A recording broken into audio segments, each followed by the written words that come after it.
right, I think we'll get going, and as people join us, hopefully they'll be able to jump in straight into the presentation. My name is Dinar Millington, and I'm Vice President of Research with the Canadian Energy Research Institute. And you are here to listen to the webinar with the title of the role of Canadian Rail for resource-based commodities and some of the challenges and opportunities that we were able to identify in the study.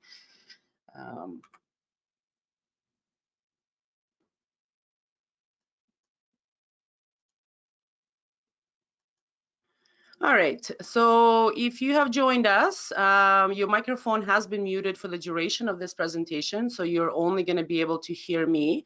But there is an opportunity for you to enter questions. There's a question box there as part of your GoToWebinar menu. Please feel free to submit your questions there, and I will get to them during the question and answer period right after the presentation. If you're joining your audio through telephone, there are numbers there on your screen with the access code, and please use those if you don't have a built-in microphone and speakers into your computer. All right, and we will get going. If you're not familiar with who Canadian Energy Research Institute is, we were founded in 1975. We're an independent registered charitable organization, and we specialize in the energy economics and related environmental issues when it comes to Canadian energy supply chain, everything from the upstream energy production through midstream transportation and processing and to final end use consumption. Our mission is to provide relevant and objective information, and as a result, we provide all of our studies are publicly available on our website, and we also produce quarterly newsletters, and we host an annual Petrochemicals conference, which is coming up in June. All of this work would not be possible without generous support of our funders. Our core funders include the Alberta Energy, through the Government of Alberta, the Canadian Association of Petroleum Producers, and the Natural Resources Canada. We also receive funding support from the organizations that you see there on the screen, either in monetary or in-kind support. The agenda for this morning's webinar will include the introduction to the study, why did we do the study, why are we looking at this, and then go into in-depth for the results on the survey and interviews that we conducted with our supply chain members, go through our modeling methodology, and then show you the forecast of our commodity rail traffic and the required investment that will be needed, and then conclude with the question and answer period. All right, so why did we look at this study? Well, there's been various concerns that have been raised by various stakeholders that use rail-based supply chain to move their products. And there were concerns regarding logistical challenges of utilizing rail in order to grow their respective businesses. Some businesses do rely on rail completely to move their products, and then increased reliance on rail networks for liquid products such as crude oil, natural gas liquids, petrochemicals, and other products have witnessed some challenges of moving their product in a more efficient manner. And as a result of that, we decided to conduct the study. So what is it that we are looking at? Well, we're going to conduct a full review of rail-based supply chain logistics, and we will provide the detailed outlook for rail demand by commodity, region, and direction. We will assess what the future investment requirements would be needed in order to grow this capacity and in order to move this incremental demand, and then identify challenges and opportunities within the supply chain.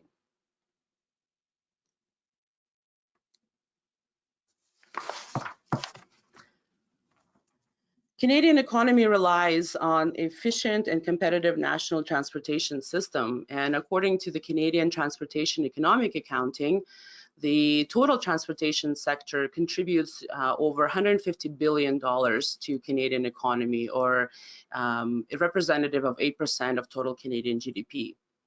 Within the transportation sector, Rail transportation contributes about $88 billion, or just 4.5% of the Canadian GDP. So a quite significant sector. And this rail transportation GDP contribution only includes the rail transportation. It does not include the indirect and induced impacts from the sale of these commodities that happen, that those benefits are contributed to direct shippers and producers of those goods. However, within that, if you look on your left-hand side on the pie chart, the Canadian governments, various level of governments, do invest significant amount of dollars into our transportation network, but within that, rail receives only about 2% of that, given that the rail sector is a privately held sector. Overall, the value of goods that are being moved by Canadian rail network has increased significantly, as you see on your right-hand side there, where we see the value, the dollar value of the goods and services that are being moved by rail has increased to over 144 billion in 2018, as compared to 75 billion in 2009. So this is a snapshot of the rail traffic in 2018. As you can see, the three dominant commodity groupings that the rail network has moved include agricultural products, coal products, and minerals. However, if you extend that a little bit further and you look at what are some other significant commodity groupings, among those are the petrochemical and chemical products and fuels, which would include crude oil in there. On the bottom bar chart there, you see all the commodity groupings that are being moved on rail expressed in the tonnage for 2018.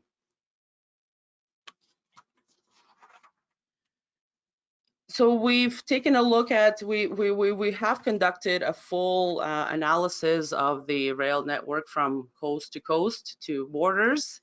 And within that, we have split the country into the following regions, where Western region is the western coast of British Columbia and some information, some data that's coming from Northwest Territories. The Prairies region include the provinces of Alberta, Saskatchewan, Manitoba. Central Canada are provinces of Ontario and Quebec, and the rest of the provinces east of Quebec are classified as Atlantic region. So let's take a look at what each region has moved in terms of commodities in 2018.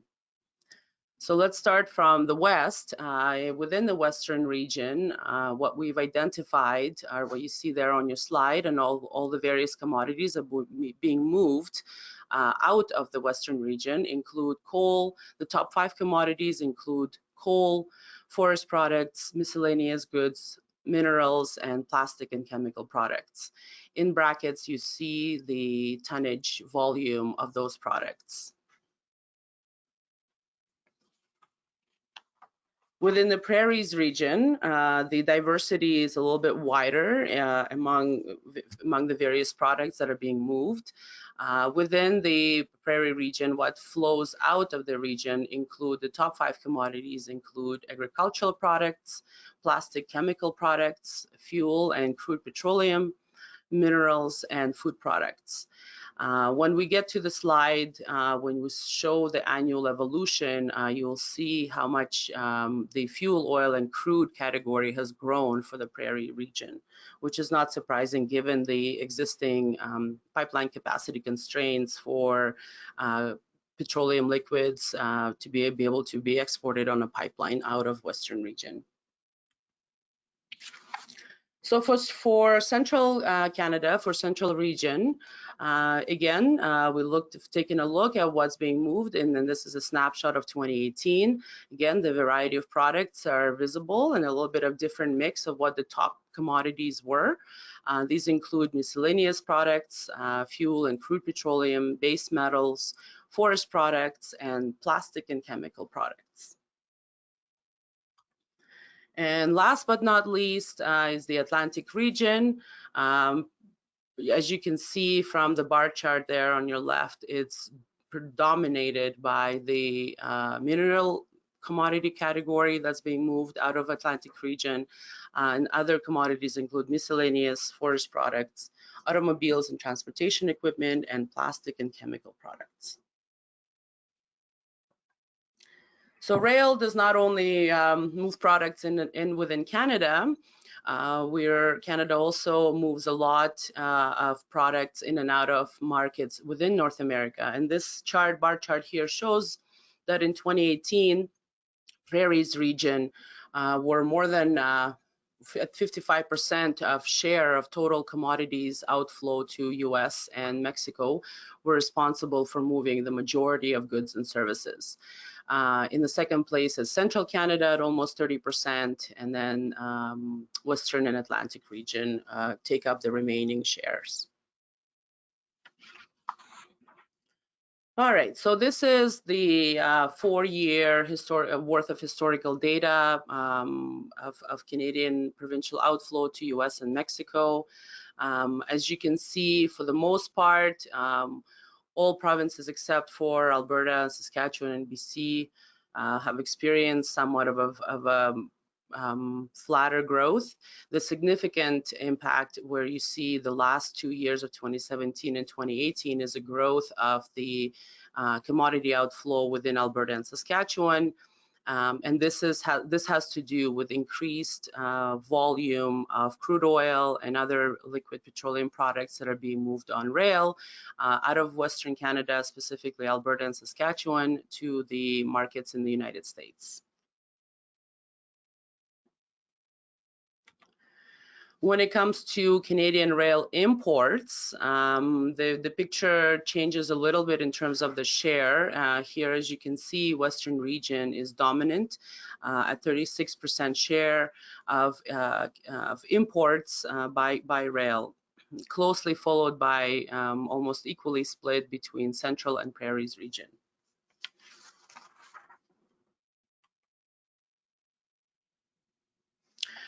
When it comes to the inflow into Canadian provinces, broken down by the province, as you can see, British Columbia is the dominant, as I showed you in the pie chart, and has grown significantly over the last 2 years. A lot of these volumes also are transitory, so they do not necessarily stay in British Columbia and are moved either to export markets or within Canada. When we look at just Alberta within the Prairie region, basically what this shows are the 2 dominant products that are being moved outside of Alberta include fuel and crude petroleum and petrochemical products, plastic and chemical products. So the top table there basically shows that Alberta share in exports and imports to US and Mexico markets is dominant within the Prairie region. And then the outflow of the fuel and fuel products, fuel and crude, petroleum crude, is predominantly moving to the West Coast by rail.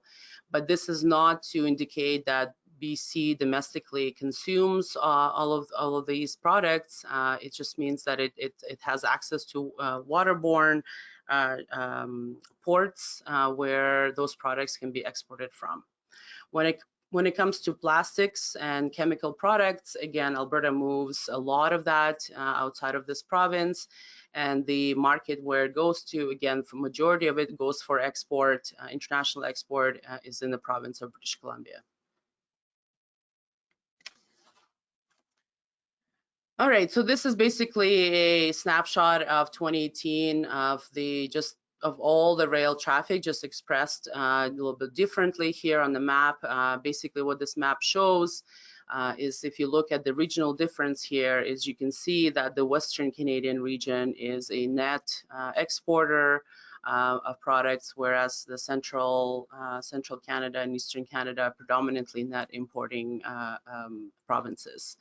Again, significant amount of commodities move between the international border of Canada and United States, and that you see there in the pie chart between Canada and US-Mexico markets. When it comes to crude oil and other petroleum products, I'm sure this audience is aware of the ongoing pipeline constraint issues for export pipelines within Western Canada. We have seen the pipeline has reached its capacity late 2018, and as a result of that, you see the doubling of the crude by rail volumes between 2017 and 2018.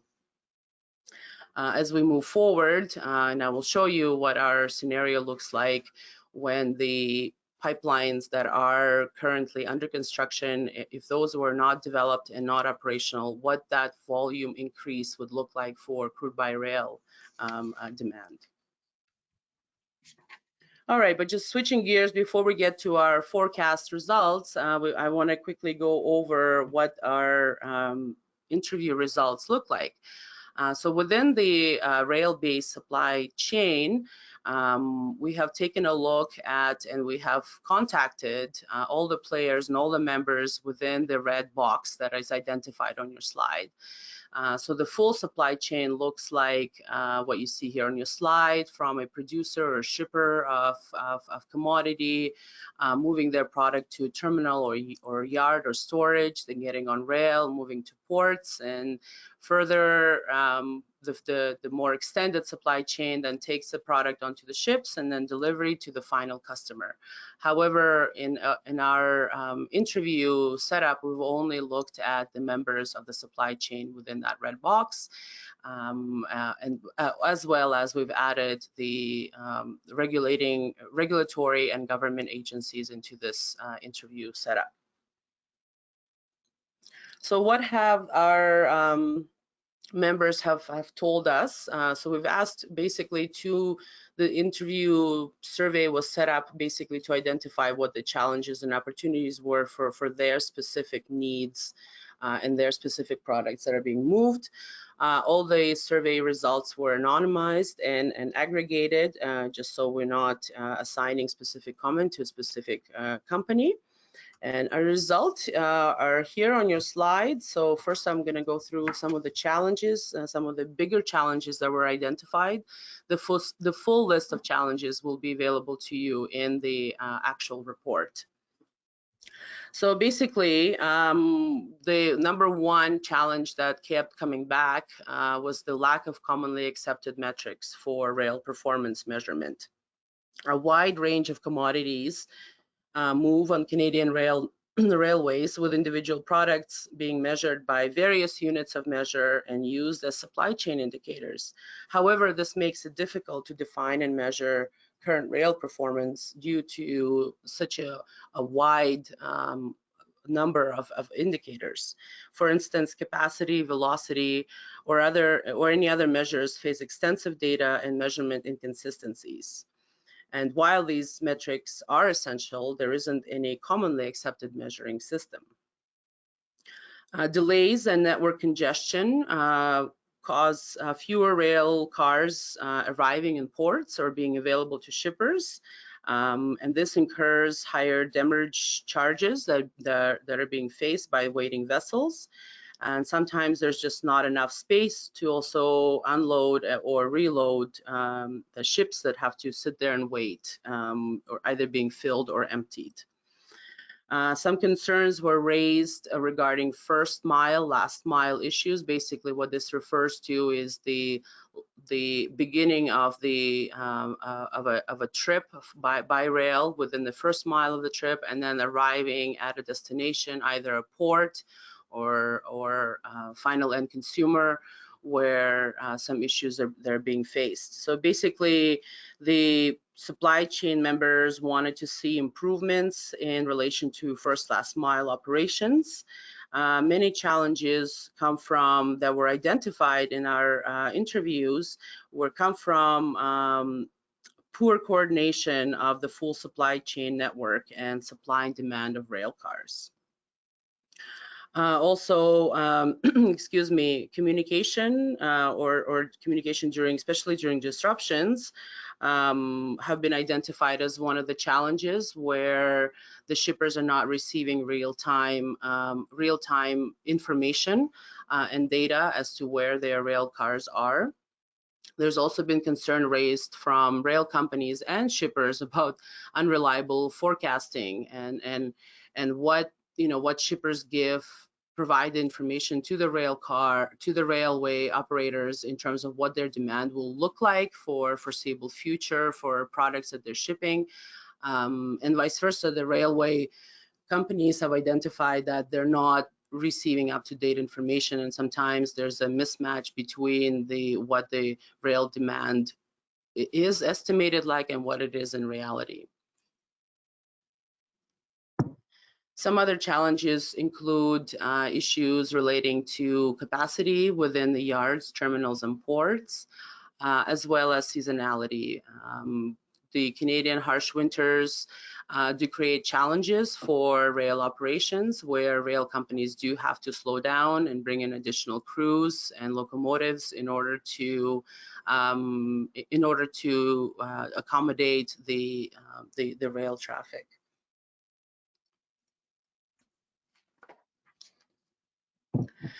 And within the challenges, obviously, I mean, there's the next logical question is like, well, how can we fix this? How can we address these challenges, and whether there are opportunities to do that?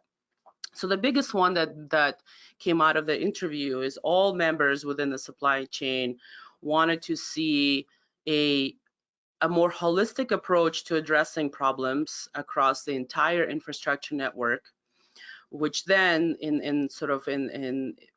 would transpire with increased investment, initiating opportunities to improve the performance of the freight rail transportation system. And so some of the best practices that you see here were identified as something that all members of the supply chain can tackle on their ends. All right, so those were the survey results. So switching gears to our analysis and the forecast of the rail traffic, we wouldn't be able to do this without some background information, and this slide basically identifies where we went for information gathering and literature review. Okay. All right, so basically this chart here represents I guess a mini scale of what we have done with and how we provided the forecast. We ran a multivariate regression analysis that has used the historical freight transportation demand, and we did it at as granular as the data was able to afford us. When we originally starting this study, we were hoping to be able to gather rail traffic information at the terminal and corridor level. However, that was not possible, and hence the highest resolution of information that we were able to get to is the data at the provincial level. So within the forecasting model, not only did we do a forecast of the rail traffic by commodity and destination and origin, we were also were able to analyze the annual investment requirements that will be needed in order to accommodate that forecast. All right, so what you see here on the left-hand side is our 5 years, I should say 6-year annual forecast between 2019 and 2025. What we're seeing is overall, including all the different commodities and all the different origin and destination markets, and including the imports, exports within the US and Canada, the Canadian rail traffic will increase by about 14% between 2019 and 2025. The top commodities on the right-hand side there include agricultural products, petrochemicals and chemical products, coal, mineral groupings, and forest products. This particular baseline forecast does include an assumption that the export crude oil pipelines will be operational within the time framework that we're studying. By the 3 pipelines, I mean the Line 3, Enbridge's Line 3, reconstruction of that line, the expansion of the Trans Mountain system, and the build of the northern leg of the Keystone XL project. If these projects do not go ahead and they're not operational within the time frame, we believe that crude oil and liquid petroleum products will be among the top commodities that will be moved in 2025. Again, this is the regional map that shows you the commodity inflow and outflow by rail, and it shows you 2 particular years. So the last year of historical data was 2018, and then we're showing that against the forecasted year of 2025. Again, the blue bar represents the inflow of commodity groupings and products, and the red bar refers to the outflow. Again, we're seeing a similar trend that we saw in historical data, where Western provinces are predominantly net exporting, and then the central and eastern provinces are net importing for various products that are moved on rail. When we look at just the 2 groupings, which include the petrochemical and chemical products and the crude oil and other petroleum products, we've pulled out those outside of the total main forecast, and we've broken it down here for you by province. What I would like you to focus on here on this slide is the continuous increase in the both commodity categories, petrochemicals and crude oil, in Western Canada. So this particular forecast does include the propane exports, plus the increase in the propane capacity in the Western Canada. It does also include the 2 PDH facilities that are being built and will be utilizing rail to move their polypropylene products outside of this province. And as I said earlier, it does include the 3 pipelines. So this is the baseline scenario in terms of the fuel growth if those pipelines are built. Well, an interesting question that has come up is, and given the uncertainty and the continuous ongoing opposition against these various projects, the pipeline export projects, what then we wanted to see the analysis of, well, what it was going to look like if pipelines are not built. So here you see a result of that analysis. So the yellow line represents that previous slide that I showed you, which is our baseline forecast for crude being moved by rail. And as you can see, the growth stagnates around 360,000 barrels per day by 2025. It does grow from current volumes just slightly. What's more interesting is to look at the bars. So the blue bar represents if none of those 3 pipelines are operational within the time frame that we're studying. But basically what this shows is a significant growth in crude by rail, reaching almost 1.4 million barrels per day by 2025. That's sort of one of the extreme cases, and then we wanted to take a look at a couple of other scenarios. And so the orange bar represents if we were to have Line 3 operational and no Trans Mountain system expansion or Keystone XL. In this particular scenario, the volumes grow from about 500,000 barrels per day in 2020 to just over 1 million barrels per day by 2025. The gray bar represents another scenario that we wanted to take a look, as if the 2 pipelines were available, the Line 3 and Trans Mountain system, but no Keystone XL. And that's interesting because there the result comes very close to our baseline numbers, where we're seeing the volumes actually shrinking to just around 400,000 barrels per day by 2025. So this is quite dynamic, I would say, situation at this moment, and hence hence why we provided so many scenarios. If you attended our breakfast overview in January, you would have noticed that these are different results. There we only show one scenario, one particular scenario. Here we wanted to sort of dig a little bit deeper and provide a little bit more analysis and more flexibility around what those volumes might look like. Because at the end of the day, pipelines are still preferred mode of transportation for crude oil and other petroleum products. All right, so jumping back to our baseline forecast, basically the next couple of slides will show you the same information, is just in a different visual form. This chart shows a percentage breakdown of various destination markets. So the title at the top of each box, the province that is identified, that is referring to the origin of the market. And then the colored bars refer to the destination provinces where various products are going. So for example, if we were to take, well, let's look at Alberta.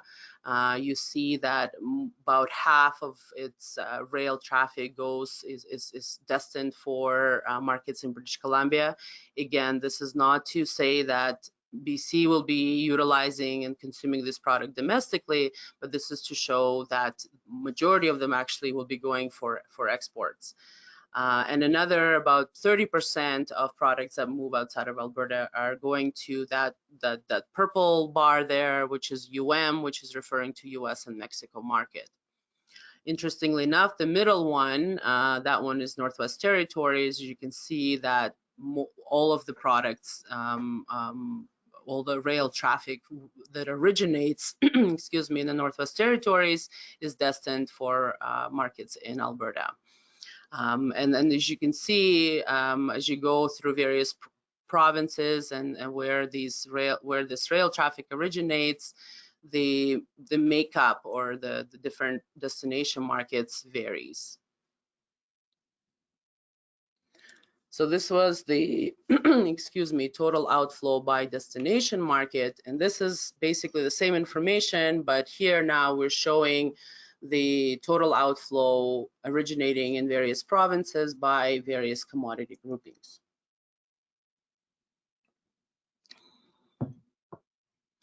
Again, this is year annual forecast, but it doesn't vary too much in terms of different makeup of different products. I guess as you can see, the one notable difference here is Central Canada versus Western and other provinces is the diversity of the commodities that are being moved, for example, from Ontario markets to different destinations. Same with province of Quebec. The US and Mexico markets does move a variety of products into Canadian markets as well. So given the forecast growth of about 14%, we wanted to understand what the investment requirements would be needed in order to accommodate higher volumes being moved on rail. Basically, this will include the capacity expansions, investment into additional track, and so on. So basically what this shows is an annual forecast that would be required. And this is not just the forecast investment for rail companies. This is all inclusive within the rail supply chain that I showed you at the beginning. So if we look at the makeup of what does that investment bar, the total bar of almost $5 billion per year includes. Well, here is the breakdown of various components that will be required to be invested in. So as you see, for example, the track and roadway, which is the second blue area from the bottom, is about half. So as you can see, the actual track and roadway would require about half of that investment. And then additional investments would fall into components such as building and machinery, intermodal equipment, rolling stock, signals and power systems, and so on. So if we wanted to understand the percentage breakdown, this is what it looks like in year snapshot of 2025. As you can see, more than 50% of the dollar amount will go into investment for additional track and roadway. Another large component is about 15% for building and machinery. And then the rest of the investment is split almost equally for the rest of the components that I've just identified. In the study, we also wanted to look at a case study of Alberta Industrial Heartland, given the ongoing development of various projects that are happening that most likely will be utilizing rail in order to move their products outside of that region. And so what we have done is we've sort of zeroed in on that particular region and identified what those investments would look like. And what our model suggests is additional almost $340 million will be required between 2020 and 2025 in Alberta Industrial Heartland region, specifically to accommodate new facilities that will become operational in this time period. As a result of this additional investment, the region will see economic benefits from various spin-offs of this investment. And we also estimate what that GDP impact would look like. And so over a 6-year period, GDP impact is measured to be almost 6.7 billion, which is more than tenfold of the original investment that would be needed. So as you can see, there are significant economic impacts from the original investment of almost $40 million. And so just to conclude, before we get into your questions, which if you have some on your mind, you can start typing them in, then I will see them here on my screen.